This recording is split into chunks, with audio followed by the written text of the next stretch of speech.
ನಮಸ್ಕಾರ ವೀಕ್ಷಕರೇ, ಕಲಾ ಟಿವಿ ಕನ್ನಡ ಚಾನಲ್ಗೆ ಸ್ವಾಗತ. ಫ್ರೆಂಡ್ಸ್, ಇವತ್ತಿನ ವಿಡಿಯೋದಲ್ಲಿ ಬಾಳೆ ದಿಂಡನ್ನು ಉಪಯೋಗಿಸಿ ಒಂದು ಆರೋಗ್ಯಕರವಾದ ತಿಂಡಿನ ಪಲ್ಯ ಮಾಡ್ತಾಯಿದ್ದೀನಿ. ತುಂಬ ಉಪಯುಕ್ತವಾದ ಆಹಾರ ಅಂತಲೇ ಹೇಳ್ಬೋದು. ಕಿಡ್ನಿ ಸ್ಟೋನ್ ಅಂತೂ ಆಗೋದೇ ಇಲ್ಲ. ನಾವು ವಾರಕ್ಕೊಂದ್ಸಲ 2 ಸಲ ಬಾಳೆ ದಿಂಡನ್ನು ಉಪಯೋಗ ಮಾಡ್ತಾಯಿದ್ರೆ ಬಾಳೆ ದಿಂಡನ್ನು ಹೇಗೆ ಸೋಸೋದು ಅಂತಂದ್ಬಿಟ್ಟು ನೋಡ್ಕೊಳ್ಳೋಣ ಬನ್ನಿ ಫ್ರೆಂಡ್ಸ್. ಬಾಳೆ ದಿಂಡಿನ ಪಲ್ಯ ಮಾಡೋದಕ್ಕೆ ನೋಡಿ, ಈ ರೀತಿ ನಾನು ಬಾಳೆ ದಿಂಡನ ತೊಗೊಂಡಿದ್ದೀನಿ. ಈ ತುಂಡನ್ನು ಒಂದು ತುಂಡು 20 ರೂಪಾಯಿ 15 ರೂಪಾಯಿಗೆಲ್ಲ ಕೊಡ್ತಾರೆ. ತರಕಾರಿ ಅಂಗಡಿಗಳಲ್ಲಿ ತರಕಾರಿ ಮಾರ್ಕೆಟ್ ಇರುತ್ತಲ್ಲ, ಆ ಮಾರ್ಕೆಟಲ್ಲಿ ಮಂಗಳೂರು ಸ್ಟೋರು ಮತ್ತು ಕೇರಳದ ಸ್ಟೋರುಗಳಲ್ಲಿ ಬಾಳೆ ದಿಂಡು ಸಾಮಾನ್ಯವಾಗಿ ಸಿಗ್ತಾ ಇರ್ತವೆ. ನೋಡಿ, ಈ ರೀತಿ ತೊಗೊಂಬಂದಿರೋದನ್ನು ನಾವು ಹೀಗೆ ಅದ್ರ ಮೇಲ್ಗಡೆ ಇರೋ ತಿರುಳೆಲ್ಲ ತೊಗೊಬೇಕಾಗುತ್ತೆ. ಲಾಸ್ಟ್ ದಿಂಡಿರುತ್ತಲ್ಲ, ಆ ದಿಂಡುವರೆಗೂ ತಗೊಬೇಕಾಗುತ್ತೆ. ಲಾಸ್ಟಿಗೆ ನಮಗೆ ಆ ಪದರ ಎಲ್ಲ ಬರಬಾರ್ದು, ಅಲ್ಲಿವರೆಗೂ ತಗೊಬೇಕು. ನೋಡಿ, ತಗೊಂಡಾದಮೇಲೆ ಮತ್ತು ಸಣ್ಣದಾಗಿ ನಾವು ಕಟ್ ಮಾಡ್ಕೊಬೇಕಾಗುತ್ತೆ. ಹಳ್ಳಿಗಳ ಕಡೆ ಬಾಳೆ ದಿಂಡು ಹೇರಳವಾಗಿ ಸಿಗ್ತಾ ಇರ್ತವೆ. ನಾವು ಅದನ್ನು ಯೂಸೇ ಮಾಡೋದಿಲ್ಲ. ಮತ್ತು ಇದನ್ನು ಯೂಸ್ ಮಾಡ್ತೇವೆ ಅಂತಂದ್ಬಿಟ್ಟು ಎಷ್ಟೋ ಜನಕ್ಕೆ ಒಂದು ಏರಿಯಾಗಳಲ್ಲೆಲ್ಲ ಗೊತ್ತೇ ಇರೋದಿಲ್ಲ. ನೋಡಿ, ಈ ರೀತಿ ತೊಗೊಂಬಂದಾದ್ಮೇಲೆ ಚೆನ್ನಾಗಿ ಮೇಲ್ಗಡೆ ಇರೋ ತಿರುಳೆಲ್ಲನ, ಮೇಲ್ಗಡೆ ಬಾಳೆ ಗೆಜ್ಜೆ ಇರುತ್ತಲ್ಲ, ಅದನ್ನೆಲ್ಲ ತೊಗೊಬೇಕಾಗುತ್ತೆ. ಕೊನೆಯದಾಗಿ ಉಳಿದಿರೋ ದಿಂಡನ್ನು ನಾವು ಪಲ್ಯಕ್ಕೆ ಉಪಯೋಗ ಮಾಡ್ಕೊಬೇಕು. ಇದರೊಳಗೆ ನಾರಿನಂಶ ಜಾಸ್ತಿ ಇರುತ್ತೆ. ನಾವು ಕಟ್ ಮಾಡ್ತಾಯಿದ್ರೆ ನಾರುಗಳು ಹಾಗೇ ಬರ್ತಾ ಇರುತ್ತೆ. ಅದನ್ನೆಲ್ಲನ ಯಾವ ರೀತಿ ಶೋಧಿಸ್ಕೊಬೋದು, ಆ ನಾರನ್ನು ಹೇಗೆ ತಗೊಬೋದು ಅಂತಂದ್ಬಿಟ್ಟು ನಾನು ಹೇಳ್ತೀನಿ. ನೋಡಿ, ದಿಂಡು ತಗೊಂಡಾದಮೇಲೆ ಚೆನ್ನಾಗಿ ನಾವು ಸಣ್ಣದಾಗಿ ಕಟ್ ಮಾಡ್ಕೊಬೇಕಾಗುತ್ತೆ. ನೋಡಿ, ಎಷ್ಟು ಚೆನ್ನಾಗಿ ನಾರು ಕಾಣಿಸ್ತಾ ಇದೆ. ಆ ನಾರೆಲ್ಲನ ನಾವು ಕಟ್ ಮಾಡಿದಾಗೆಲ್ಲನ ಸಿಗ್ತಾ ಇರುತ್ತೆ. ಅದನ್ನೆಲ್ಲ ತೆಗಿಬೇಕು. ತೆಗಿಲಿಲ್ಲ ಅಂತಂದರೆ ಅದೆಲ್ಲ ಚೆನ್ನಾಗಿರೋದಿಲ್ಲ. ನೋಡಿ, ಹೀಗೆ ಸಣ್ಣದಾಗಿ ಕಟ್ ಮಾಡ್ಕೊಬೇಕಾಗುತ್ತೆ. ಬಾಳೆ ದಿಂಡು ಬೇಯೋದಿಲ್ಲ ಅಂತ ಹೇಳ್ತಾರೆ. ಖಂಡಿತವಾಗೂ ಬೆಂದೇ ಬೇಯುತ್ತೆ. ಅದು ನಾವು ಎಳೆದಾಗಿರುತ್ತಲ್ಲ, ಅದನ್ನು ತೊಗೊಂಬಂದರೆ ಸಾಕಾಗುತ್ತೆ. ನೋಡಿ, ಹೀಗೆ ಸಣ್ಣದಾಗಿ ಕಟ್ ಮಾಡಿಕೊಂಡು ನಾನು ಒಂದು ನೀರಿಗೆ ಹಾಕ್ಕೊತೀನಿ.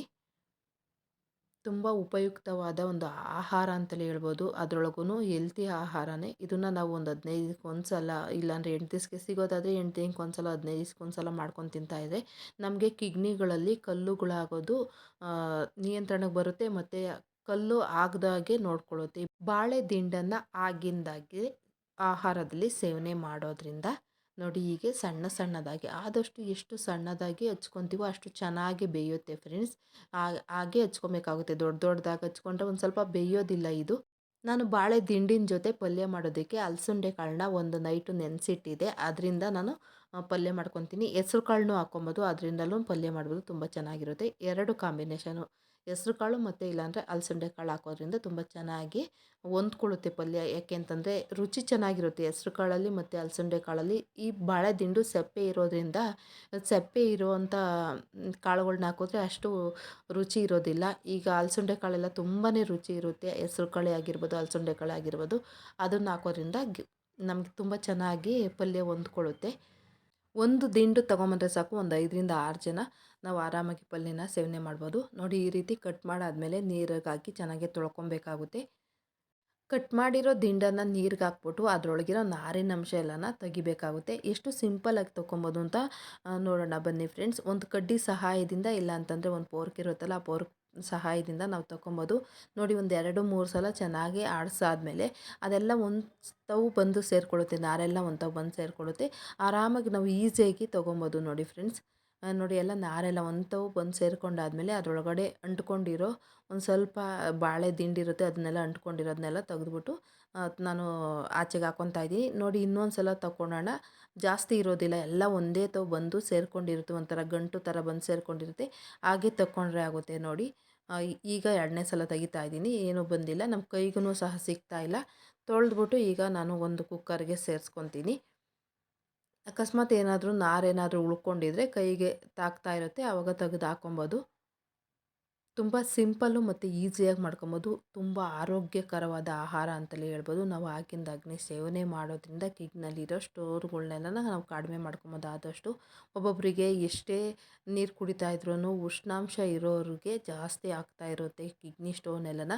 ಅವರೆಲ್ಲನ ಈ ರೀತಿ ಆಹಾರ ಸೇವನೆ ಮಾಡೋದ್ರಿಂದ ಕಿಡ್ನಿ ಸ್ಟೋನ್ನ ಆದಷ್ಟು ನಿಯಂತ್ರಣದಲ್ಲಿ ಇಟ್ಕೊಬೋದು. ನಾನು ಅಲಸಂಡೆ ಕಾಳನ್ನ ಒಂದು ನೈಟು ನೆನೆಸಿಟ್ಟಿದ್ದೆ. ಅದನ್ನು ಈಗ ಕುಕ್ಕರ್ಗೆ ಹಾಕ್ಬಿಟ್ಟು ಜೊತೆಯಲ್ಲೇ ಬೇಯಿಸ್ಕೊತೀನಿ. ಒಂದು ಸಲ ಚೆನ್ನಾಗಿ ತೊಳ್ಕೊಬೇಕಾಗುತ್ತೆ. ಅಲಸಂಡೆ ಕಾಳನ್ನೆಲ್ಲನ ಒಂದು ಸಲ ತೊಳ್ಕೊಬೇಕಾಗುತ್ತೆ. ನಾವು ಅಲಸಂಡೆ ಕಾಳನ್ನ ನೆನೆಸ್ಬೇಕಾದ್ರೇ ಅದರೊಳಗಿರೋ ಕಲ್ಲನ್ನೆಲ್ಲ ತೆಗೆದ್ಬಿಟ್ಟು ನಾವು ನೆನೆಸ್ಬೇಕಾಗುತ್ತೆ. ಇಲ್ಲ ಅಂತಂದರೆ ಒಂದೊಂದು ಸಲ ಹಾಗೇನೇ ಹಾಕ್ಬಿಟ್ಟಿರ್ತೀವಿ. ಹಾಗೇ ಹಾಕ್ಬೇಕಾದ್ರೆ ಇವಾಗೆಲ್ಲನ ನಾವು ಕ್ಲೀನ್ ಮಾಡೋದಕ್ಕಾಗೋದಿಲ್ಲ. ಹಾಗಾಗಿ ನೋಡಿ ಹೀಗೆ ಜಾಲಿಸೋದ್ರಿಂದ ನೀಟಾಗಿ ಜಾಲಿಸೋದ್ರಿಂದ ಕಲ್ಲೆಲ್ಲ ಕೆಳಗಡೆ ಉಳ್ಕೊಳ್ಳುತ್ತೆ. ಲಾಸ್ಟಿಗೆ ನಾವು ಅಲಸಂಡೆ ಕಾಳನ್ನೆಲ್ಲ ಚೆಕ್ ಮಾಡಿಬಿಟ್ಟು ನೋಡಿ ಹಾಕಿದ್ರೆ ಕಾಳಲ್ಲಿ ಏನಾದರೂ ಕಲ್ಲಿದ್ದರೆ ನೀಟಾಗಿ ನಾವು ಜಾಲಿಸ್ಬಿಟ್ಟು ಹಾಕೋದ್ರಿಂದ ಎಲ್ಲ ಬೇರ್ಪಡಿಸ್ಬೋದು ಕಾಳು ಮತ್ತು ಕಲ್ಲನ್ನು. ನೋಡಿ ಹೀಗೆ ಎಲ್ಲ ತೊಳ್ಕೊಂಡಾದಮೇಲೆ ಎರಡನ್ನೂ ಸೇರಿಸ್ಬಿಟ್ಟು ಎಷ್ಟು ಬೇಯೋದಕ್ಕೆ ನೀರಿನ ಅವಶ್ಯಕತೆ ಇದೆಯೋ ಅಷ್ಟನ್ನು ಮಾತ್ರ ಹಾಕ್ಬಿಟ್ಟು ನಾವು ಬೇಯಿಸ್ಕೊಬೇಕಾಗುತ್ತೆ. ಯಾಕೆಂದರೆ ಇದರೊಳಗೆ ನಾವು ಸಾಂಬಾರು ಮಾಡೋದಿಲ್ಲ, ಬೇಯೋದಕ್ಕೆ ಮಾತ್ರ ನೀರನ್ನು ಸೇರಿಸ್ಕೊಬೇಕಾಗುತ್ತೆ. ರುಚಿಗೆ ತಕ್ಕಷ್ಟು ಉಪ್ಪು ಹಾಕ್ಬಿಟ್ಟು ನಾನು ಒಂದು 3 ಸಲ ಕೂಗಿಸ್ಕೊತೀನಿ. ಅದು ಕೂಗೋದ್ರೊಳಗಡೆ ಒಗ್ಗರಣೆ ಮಾಡ್ಕೊಳ್ಳೋಣ ಬನ್ನಿ ಫ್ರೆಂಡ್ಸ್. ಒಗ್ಗರಣೆ ಮಾಡ್ಕೊಳೋದಕ್ಕೆ ಸ್ಟವ್ ಮೇಲೆ ಒಂದು ಬಾಣಲೆ ಇಟ್ಟಿದ್ದೀನಿ. ಒಂದು 3 ಟೇಬಲ್ ಸ್ಪೂನು ಎಣ್ಣೆನ ಸೇರಿಸ್ಕೊತಾ ಇದ್ದೀನಿ. ಎಣ್ಣೆ ಬಿಸಿ ಆದಮೇಲೆ ಒಂದು ಸ್ವಲ್ಪ ಸಾಸಿವೆ ಮತ್ತು ಒಂದು ಸ್ವಲ್ಪ ಜೀರಿಗೆನ ಸೇರಿಸ್ಕೊಂಡಿದ್ದೀನಿ. 2 ಚಟಪಟ ಅಂದಮೇಲೆ ಸಣ್ಣಗೆ ಕಟ್ ಮಾಡಿರೋ ಈರುಳ್ಳಿ, ಮೆಣಸಿನ್ಕಾಯಿ ಹಾಗೆ ಒಂದು ಸ್ವಲ್ಪ ಕರಿಬೇವನ್ನ ಹಾಕ್ಬಿಟ್ಟು ಇದನ್ನೆಲ್ಲ ಒಂದಕ್ಕೊಂದು ಬೆರೆಯಾಗಿ ಮಿಕ್ಸ್ ಮಾಡ್ಕೊಬೇಕು. ಒಗ್ಗರಣೆಯಲ್ಲಿ ಈರುಳ್ಳಿ ಅರ್ಧ ಬೆಂದಾದಮೇಲೆ 2 ಟೊಮಟೊನ ಸಣ್ಣಗೆ ಕಟ್ ಮಾಡಿರೋದನ್ನ ಸೇರಿಸ್ಬಿಟ್ಟು ಚೆನ್ನಾಗಿ ಒಗ್ಗರಣೆಯಲ್ಲಿ ಈರುಳ್ಳಿ ಮತ್ತು ಟೊಮಟೊನ ಬೇಯಿಸ್ಕೊಬೇಕಾಗುತ್ತೆ. ಒಂದು 2 ನಿಮಿಷ ಒಗ್ಗರಣೆಯಲ್ಲಿ ಬೇಯಿಸ್ಕೊಳೋದ್ರಿಂದ ಎಲ್ಲ ಚೆನ್ನಾಗಿ ಒಗ್ಗರಣೆ ಎಲ್ಲ ಬೇಯ್ದುಕೊಡುತ್ತೆ. ನೋಡಿ ಈಗ ಒಂದು 4 ಸಲ ಕೂಗಿಸ್ಕೊಂಡಾದಮೇಲೆ ನಾನು ಕುಕ್ಕರ್ ಗಾಳಿ ಹೋದಾದ್ಮೇಲೆ ಓಪನ್ ಮಾಡ್ತಾಯಿದ್ದೀನಿ. ನೋಡಿ ಎಲ್ಲ ಚೆನ್ನಾಗಿ ಬೆಂದಿದೆ, ಎಷ್ಟು ನೀಟಾಗಿ ಬೆಂದಿದೆ ನೋಡಿ. ನೆನೆಸಿರೋದ್ರಿಂದ ಅಲಸಂಡೆ ಕಾಳು ನೆನೆಸಿರೋದ್ರಿಂದ ತುಂಬ ಚೆನ್ನಾಗಿ ಬೆಂದಿದೆ. ಒಂದು ಸ್ವಲ್ಪ ನೀರಿದೆ ನೋಡಿ, ಆ ನೀರನ್ನು ಸಹ ನಾವು ಬಸಿ ಆಗಿಲ್ಲ, ಅದೇ ನೀರನ್ನು ಸೇರಿಸ್ಬಿಟ್ಟು ನಾವು ಒಗ್ಗರಣೆಗೆ ಸೇರಿಸ್ಕೊಬೇಕಾಗುತ್ತೆ. ಆ ನೀರು ಇಂಗೋವರೆಗೂ ಒಗ್ಗರಣೆಗೆ ನೀರು ಇಂಗೋವರೆಗೂ ನಾವು ಕುದಿಸ್ಕೊಂಡ್ರೆ ನೀಟಾಗಿ ಪಲ್ಯ ಎಲ್ಲ ರೆಡಿಯಾಗುತ್ತೆ. ಎಲ್ಲ ಮಸಾಲೆ ಎಲ್ಲ ಒಂದಕ್ಕೊಂದು ಹೊಂದ್ಕೊಳ್ಳುತ್ತೆ. ಹಾಗಾಗಿ ನೀರನ್ನು ಬಸಿಬೇಡಿ. ನನಗೊಂದು ಲೋಟದಷ್ಟು ನೀರಿದೆ ಅಷ್ಟೇ, ಜಾಸ್ತಿ ನೀರಿಟ್ಟಿಲ್ಲ, ಅಷ್ಟೂ ನಾನು ಹಾಕ್ಕೊಂಡಿದ್ದೀನಿ. ಇದೆಲ್ಲ ಚೆನ್ನಾಗಿ ಹೀರ್ಕೊಳ್ಳೋವರೆಗೂ ನಾವು ಬೇಯಿಸ್ಕೊಂಡ್ರೆ ತುಂಬ ಟೇಸ್ಟಿಯಾದ ಪಲ್ಯನ ಮಾಡ್ಕೊಬೋದು, ಬಾಳೆ ದಿಂಡಿನ ಪಲ್ಯನ ಮಾಡ್ಕೊಬೋದು. ಇದಕ್ಕೊಂದು ಸ್ವಲ್ಪ ಮಸಾಲೆಗಳ್ನ ಆ್ಯಡ್ ಮಾಡಬೇಕಾಗುತ್ತೆ. ನಾನು ಇದಕ್ಕೆ 1 ಟೇಬಲ್ ಸ್ಪೂನು ಧನಿಯಾ ಪುಡಿ ಹಾಗೆ ಒಂದು ಅರ್ಧ ಟೇಬಲ್ ಸ್ಪೂನು ಗರಂ ಮಸಾಲಾನ ಹಾಕ್ಕೊತಾ ಇದ್ದೀನಿ. ಬಾಳೆ ದಿಂಡು ಒಂದು ಸ್ವಲ್ಪ ಸಪ್ಪೆ ಇರೋದ್ರಿಂದ ಮಸಾಲೆ ಎಲ್ಲ ಹಾಕಿದ್ರೆ ಚೆನ್ನಾಗಿ ಹೊಂದ್ಕೊಳ್ಳುತ್ತೆ. ಈಗ ಮಸಾಲ ಹಾಕಾದ್ಮೇಲೆ ಚೆನ್ನಾಗಿ ಮಿಕ್ಸ್ ಮಾಡ್ಕೊಬೇಕಾಗುತ್ತೆ. ನೋಡಿ ಹೀಗೆ ಮಿಕ್ಸ್ ಮಾಡ್ಕೊಂಡಾದಮೇಲೆ ನಾವು ಒಂದು ಅರ್ಧ ಹೋಳು ತೆಂಗಿನಕಾಯಿ ತುರಿ, ಕೊನೆಯದಾಗಿ ಕೊತ್ತಂಬರಿ ಸೊಪ್ಪನ್ನು ಹಾಕ್ಬಿಟ್ಟು ಚೆನ್ನಾಗಿ ಇದರೊಳಗಿರೋ ನೀರೆಲ್ಲ ಇಂಗೋವರೆಗೂ ನಾವು ಕುದಿಸ್ಕೊಂಡ್ರೆ ರುಚಿಕರವಾದ ಆರೋಗ್ಯಕರವಾದ ಕಿಡ್ನಿ ಸ್ಟೋನ್ ಇರೋರಿಗೆ ತುಂಬ ಹೆಲ್ತಿ ಫುಡ್ ಅಂತಲೇ ಹೇಳ್ಬೋದು. ನೋಡಿದ್ರಲ್ಲ ಫ್ರೆಂಡ್ಸ್, ಎಷ್ಟು ಸಿಂಪಲ್ಲಾಗಿ ಬಾಳೆ ದಿಂಡಿನ ಪಲ್ಯನ ನಾವು ರೆಡಿ ಮಾಡ್ಕೊಬೋದು ಅಂತಂದ್ಬಿಟ್ಟು ನಾನು ಈ ವಿಡಿಯೋದಲ್ಲಿ ಸರಳವಾಗಿ ನಿಮ್ಮ ಜೊತೆ ಹಂಚ್ಕೊಂಡಿದ್ದೀನಿ. ಈ ವಿಡಿಯೋ ನಿಮಗೆ ಇಷ್ಟ ಆಗಿದ್ದರೆ ಕಲಾ ಟಿವಿ ಕನ್ನಡ ಚಾನಲ್ನ ಸಬ್ಸ್ಕ್ರೈಬ್ ಮಾಡ್ಕೊಳ್ಳೋದ್ರ ಮೂಲಕ ನನಗೆ ಸಪೋರ್ಟ್ ಮಾಡಿ.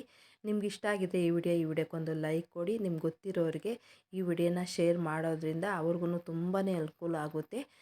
ಎಲ್ಲರಿಗೂ ಅನುಕೂಲ ಆಗಲಿ ಅಂತಂದ್ಬಿಟ್ಟು ನಾನು ಈ ವಿಡಿಯೋ ಮಾಡಿದ್ದೀನಿ. ನಿಮ್ಮ ಅನಿಸಿಕೆ ಅಭಿಪ್ರಾಯನ ಕಮೆಂಟ್ ಮೂಲಕ ವ್ಯಕ್ತಪಡಿಸಿ, ಹೇಗೆ ಬಂದಿದೆ ಈ ವಿಡಿಯೋ ಅಂತಂದ್ಬಿಟ್ಟು. ನಿಮ್ಮ ಬಿಡುವಿಲ್ಲದ ಸಮಯದಲ್ಲಿ ಬಿಡು ಮಾಡಿಕೊಂಡು ಈ ಚಾನಲ್ನ ಓಪನ್ ಮಾಡಿ ಕೊನೆವರೆಗೂ ಈ ವಿಡಿಯೋ ನೋಡಿದ್ದಕ್ಕೆ ಧನ್ಯವಾದಗಳು. ಹೀಗೆ ನಿಮ್ಮ ಸಪೋರ್ಟು ಮುಂದುವರಿಯಲಿ. ನೀವು ಸಪೋರ್ಟ್ ಮಾಡಿರೋದ್ರಿಂದಲೇ ನಾನು ಇಷ್ಟೆಲ್ಲ ಮಾಡೋದಕ್ಕೆ ಆಗಿರೋದು. ಇನ್ನೊಂದು ವಿಡಿಯೋದೊಂದಿಗೆ ಮತ್ತೊಮ್ಮೆ ಭೇಟಿಯಾಗೋಣ. ಅಲ್ಲಿವರೆಗೂ ಧನ್ಯವಾದಗಳು ಫ್ರೆಂಡ್ಸ್. Thank you.